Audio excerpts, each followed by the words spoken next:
মা বলো। হ্যাঁ, বাংলাদেশে এখন দিন হলো, কানাডাতে অনেক রাত। তোরা সেদিন কুরিয়ারে কতগুলো মেয়ের ছবি আর বায়োডাটা পাঠিয়েছি, সেগুলো কি দেখেছিস? মা, তুমি কিছুদিন পর পর আমাকে মেয়েদের ছবি আর বায়োডাটা পাঠানো বন্ধ করো। আমি মনে করি পৃথিবীর প্রত্যেকটা মেয়েই সুন্দর। এভাবে ছবি থেকে সৌন্দর্য খুঁটিয়ে খুঁটিয়ে দেখে বিয়ে করার ডিসিশন ইটস রিয়েলি ব্যাড মা। তার থেকে বেটার তোমরা আমার জন্য একটা মেয়ে পছন্দ করো। বিয়ের সিদ্ধান্ত আমি তোমাদের সিদ্ধান্তে নিব। শোন, নিজের বউ নিজে পছন্দ করে বিয়ে কর।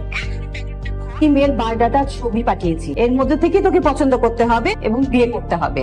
ঠিক আছে মা, এখন রাখো, আমি ঘুমাবো। I really need to sleep.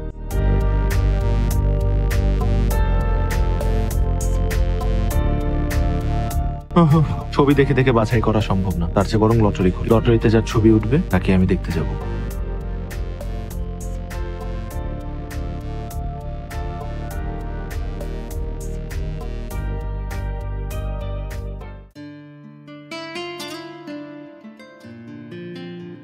গতকাল ঋতুর ফ্যামিলি আমাকে দেখে পছন্দ করেছেন, বাকিটা তারা ঋতুর উপর ছেড়ে দিয়েছে। এটা কি আপনার প্রথম বিয়ে? এই বুঝলাম না। আমি তো হিব্রু ভাষায় প্রশ্ন করি, শুদ্ধ বাংলা ভাষায় প্রশ্ন করেছি। এটা অর্থ না বোঝার কি আছে? আপনার কথার অর্থ বুঝতে পেরেছি, কিন্তু প্রথম দেখায় কোনো হাই হ্যালো না করে সরাসরি একটা এম্বারাসিং কোশ্চেন করবেন সেটা হতে পারিনি, আশাও করিনি। আপনি কি আশা করছেন সেটা আপনার ব্যাপার। এর থেকে এম্বারেসিং কোশ্চেনের মুখোমুখি হতে হবে ব্যাপার। তাই নাকি? জি, শুনেন, সময় নষ্ট না করে সরাসরি প্রশ্ন সরাসরি উত্তর দিন। এটা কি আপনার প্রথম বিয়ে? জি। বর্তমানে কোনো গার্লফ্রেন্ড আছে? না। অতীতে ছিল?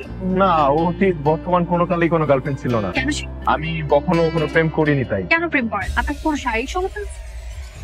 আসতে আপনি এ ধরনের প্রশ্ন এত উচ্চ স্বরে কেন বলছেন? মানুষজন শুনতে পাবে। মানুষ শুনলে সমস্যা কি? আর তাছাড়া আমাদের কথা কেউ শুনছে না। তো আমি দেখতে পাচ্ছি যে একটু মানুষ তাকাচ্ছে। আপনি কি আমাকে দেখতে এসেছেন নাকি আশেপাশে মানুষ? যে আপনাকে দেখতে এসেছি। তাহলে আমাকে দেখেন। এখন বলেন, আপনার কোনো শারীরিক সমস্যা আছে কি না? দেখেন, আমি এটা কখনো যাচাই করে দেখিনি, তবে আমার বিশ্বাস আমার এই ধরনের কোনো সমস্যা নেই। আপনার শরীরে কোনো ট্যাটু আছে? একটাও নেই। আপনি চাইলে আমি আপনাকে ড্রিঙ্ক করেন? কি? না না, আপনি কি হার্ড ড্রিঙ্ক বুঝিয়ে? না না না, আমি ও ধরনের কিছু খাই না। নাইট ক্লাবে যান? না। আপনার কি এইচআইভি আছে? না। তা আপনি কি আসলে কানাডা থাকেন? না আপা, আমি আন্দর কিল্লা থাকি।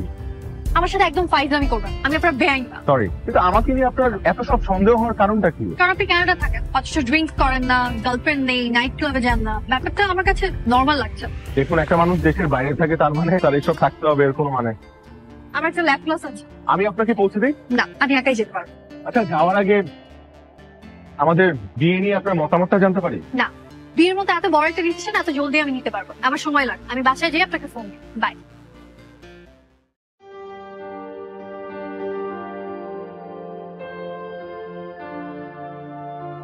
কি ব্যাপার, এত রাতে ফোন দিলেন যে? না মানে অনেক রাত হয়ে গেছে না, সরি, কিছু মনে করবেন না। আচ্ছা এবার বলুন, হ্যাঁ নাকি না? কিসের হ্যাঁ না? মানে আমাকে বিয়ে করবেন কিনা? একদিনে কারোর সাথে দেখা করে কয়েক মিনিট কথা বলে কি বোঝা যায় যে সে কেমন মানুষ? আমার আপনার সাথে আরো দেখা করতে হবে, আপনাকে বোঝার জন্য, আপনাকে জানার জন্য। আচ্ছা তাহলে কাল দেখা করি। সম্ভব না। আপনি তো ঢাকা মেডিকেল কলেজে পড়েন, রাইট? জি। চলুন, আমি এখন রাখবো, আমাকে ঘুমাতে হবে।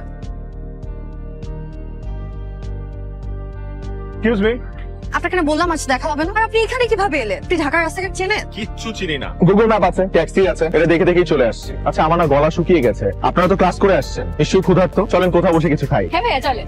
না, আমাদের হাতে কোনো সময় নেই, আমরা এখন নীল খেতে যাবো বই কিনতে। তাহলে আমিও যাই আপনাদের সাথে নীল খেতে। অবশ্যই ভাই, চলেন। চলেন ভাইয়া। উনি আমাদের সাথে যে কি করবেন? আমরা বই কিনবো, উনি দেখবেন। কাকে? আপনাকে? না। চল চল চল।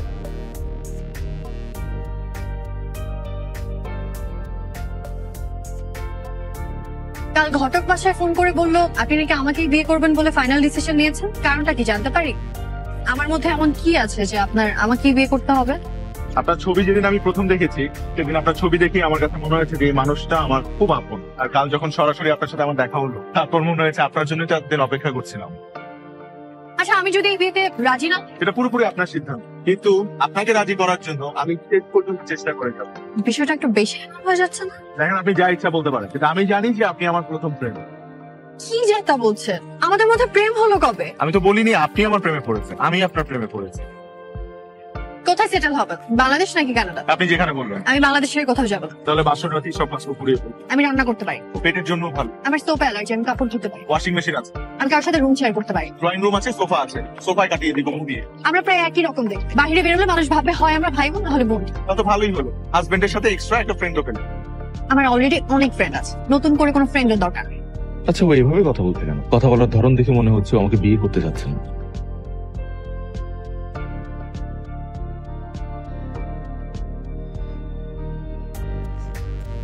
হাই, কালকে ফ্রি আছেন? আমি আপনার জন্য প্রতিদিনই ফ্রি। সিনেমার মতো ডায়লগ ছাড়বেন না। কালকে আপনাকে নিয়ে স্বপ্নপুর যাব, আমার দাদা বাড়ি। ওখানে আমার এই দুনিয়ার সবচেয়ে প্রিয় মানুষ থাকে, উনি আপনাকে দেখতে চেয়েছেন। কে উনি? আমার দাদি। আপনি কালকে সকালে রেডি থাকবেন। জি ম্যাডাম।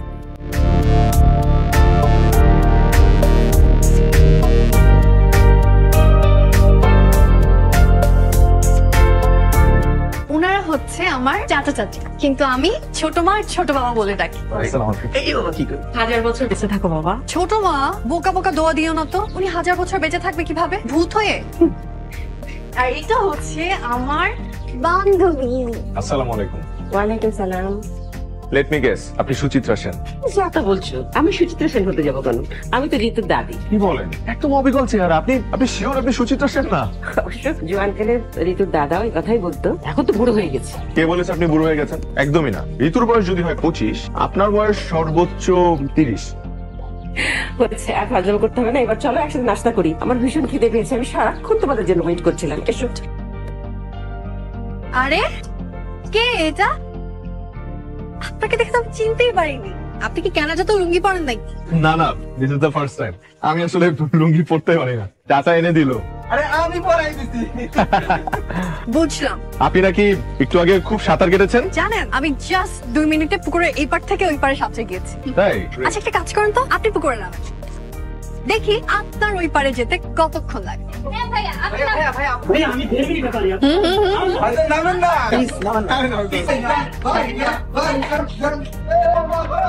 একটু সামনে যান।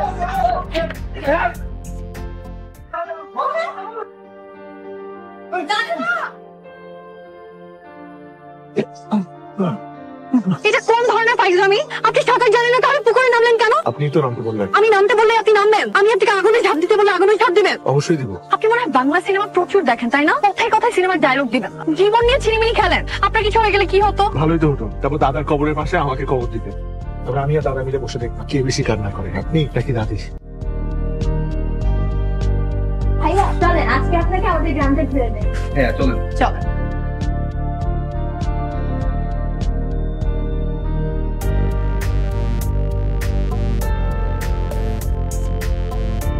দাদি আসি, আমার জন্য দোয়া করবেন। এসো ভাই, ভালো থাকবেন আপনি। একদিনে মনটা খারাপ করে দিয়ে গেলে। আবার এসো। শোন, ছেলেটাকে কিন্তু আমার খুব পছন্দ হয়েছে। ও তোকে অনেক ভালোবাসবে রে। তোর দাদা যেমন আমাকে ভালোবাসতো সেই রকম। দেরি করিস না, বোকামিও করিস না, ওকে বিয়ে করে ফেল। যা যা, সাবধানে যাস। আচ্ছা।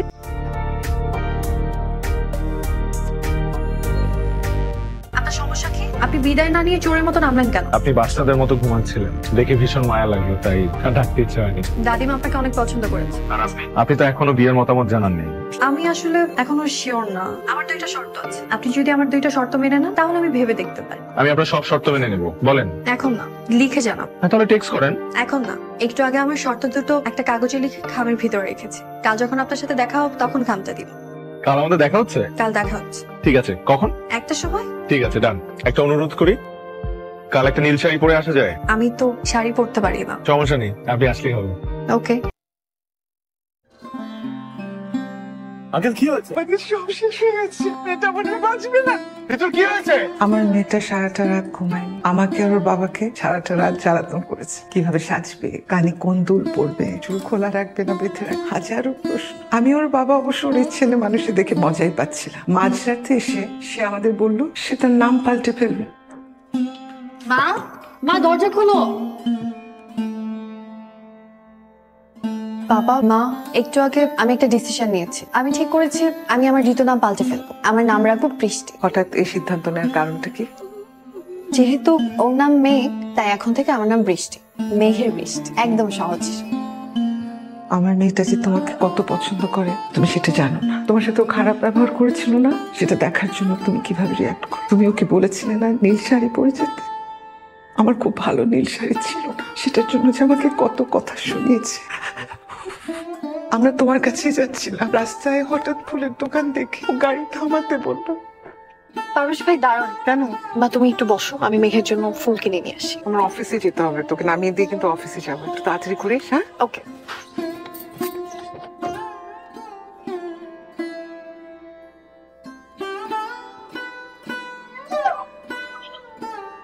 পেপারগুলো একটু সাইন করে দিন। আমরা আমাদের মতো চেষ্টা করছি, কিন্তু আপনারাও যে কোনো সংবাসনের জন্য মানসিক প্রস্তুতি রাখুন। সাইনটা কি আমি করতে পারি? আপনি রোগীর কে হন? আমি ওর husband.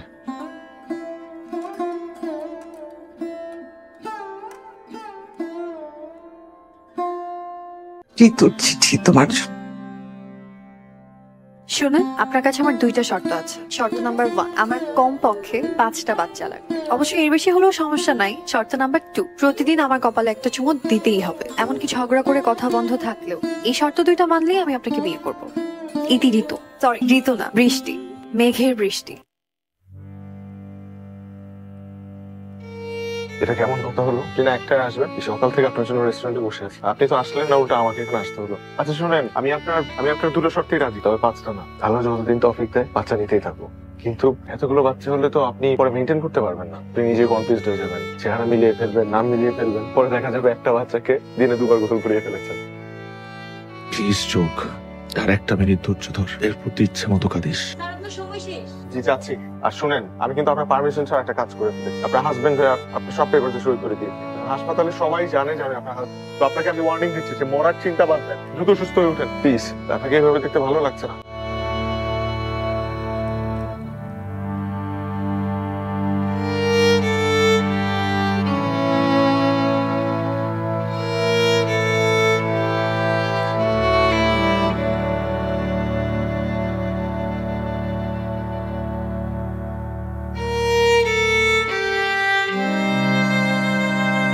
Mr. Rahman, we are extremely sorry. She is no more.